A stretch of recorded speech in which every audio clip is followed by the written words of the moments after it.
മാധ്യമം ദിനപത്രം നല്ല നിലയിൽ പ്രവർത്തിക്കുന്ന ഒരു പത്രമാണ്. പക്ഷേ മാധ്യമം ദിനപത്രം ജമാഅത്തെ ഇസ്ലാമിയുടെ പത്രമാണ് എന്നത് തുടക്കം മുതലേ എല്ലാവർക്കും അറിയാമായിരുന്നു. ജമാഅത്തെ ഇസ്ലാമിയുടെ സ്വീകാര്യത വർദ്ധിപ്പിക്കുന്നതിന് വേണ്ടി, പുതിയ രീതിയിൽ സ്വീകാര്യത നേടുന്നതിന് വേണ്ടി അതിൻ്റെ ഉദ്ഘാടന പരിപാടിയുമായി ബന്ധപ്പെട്ട് എല്ലാവരെയും പങ്കെടുപ്പിക്കാൻ അവരൊരു ശ്രമം നടത്തിയിരുന്നു. ഒരു കാര്യം, ജമാഅത്തെ ഇസ്ലാമിയെ കൊണ്ടു നടക്കുന്നവരും ഇന്നത്തെ ലീഗ് നേതൃത്വവും ആലോചിക്കുന്നത് നന്നാവും.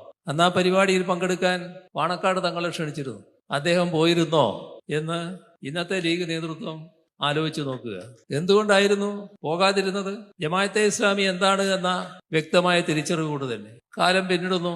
പിന്നൊരു ഘട്ടത്തിൽ മാധ്യമം ദൃശ്യമാധ്യമമായി അവതരിക്കുന്നു. അതിന്റെ അവതരണ ഘട്ടത്തിലും പലരെയും ക്ഷണിച്ചു. അക്കൂട്ടത്തിൽ നേരത്തെ പരാമർശിച്ച തങ്ങളല്ല, പാണക്കാട്ട് തങ്ങളെയും ക്ഷണിച്ചു.